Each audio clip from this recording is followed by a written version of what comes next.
डनकाशी news channel, सच है तो बोलेगा। समाज में महिलाओं की स्थिति सुधारने के लिए कई प्रयास किए जाते हैं, लेकिन अक्सर इन प्रयासों को धरातल पर उतरने में दिक्कत आती है। इस बार एक ऐसी महिला की कहानी सामने आई है जो खुद ही एक प्रेरणा बनकर उभरी है। हम बात कर रहे हैं वाराणसी की पूजा रखवानी की, जिन्होंने विषम परिस्थितियों का सामना करते हुए न केवल अपने परिवार को सहारा दिया, बल्कि आत्मनिर्भर बनकर एक नई दिशा भी दी। पूजा का जीवन संघर्षों से भरा रहा है। बहुत छोटी उम्र में ही उनके माता पिता का निधन हो गया और इस कारण उन्हें माँ बाप का प्यार नहीं मिल सका, लेकिन उनके मामा ने उन्हें सहारा दिया और उनकी पढ़ाई का खर्च उठाया। शादी के बाद ससुराल में भी उन्हें काफी कठिनाइयों का सामना करना पड़ा।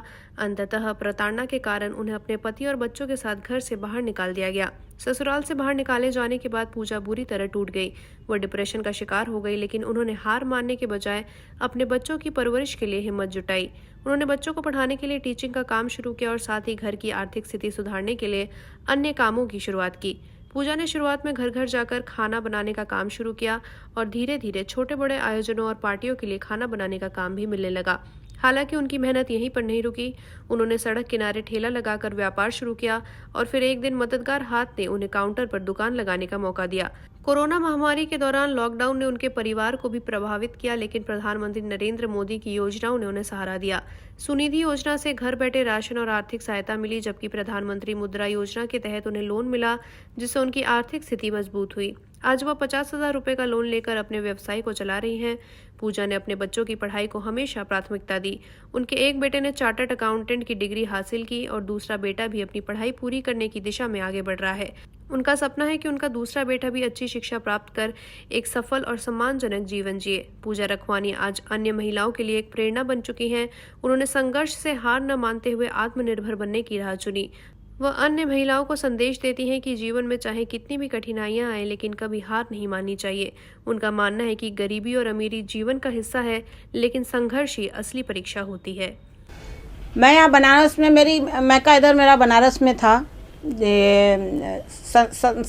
सदानंद बाजार रेवड़ी तालाब के पास मेरा घर था। वहाँ पे मेरे नानी लोग के घर में पली पड़ी हुई।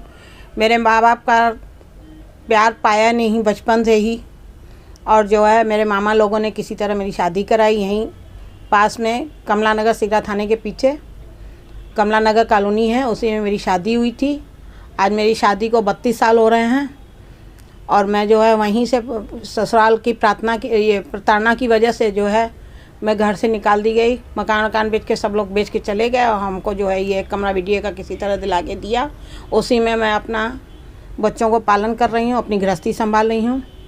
और जिसमें निकाला गया उसमें स्थिति क्या थी आपकी, क्या करते उस समय स्थिति बहुत बेकार थी। मैं खुद डिप्रेशन में जा रही थी, लेकिन जो है हमारे बच्चों को देख करके जो है मैंने वो स्थिति संभाली कि अब क्या करना है क्या नहीं करना है। मैंने अपने हस्बैंड को भी बहुत समझाया, बहुत जगह मैंने दुकानों पे लगा के आई कि भाई यहाँ बैठ जाओ, भाई अपने हैं घर के, तुम थोड़ा बहुत काम कर लो, या तुम 10 बजे से बैठो, 2 घंटा बैठो, 3 घंटा बैठो। लेकिन वो बैठते ही नहीं थे।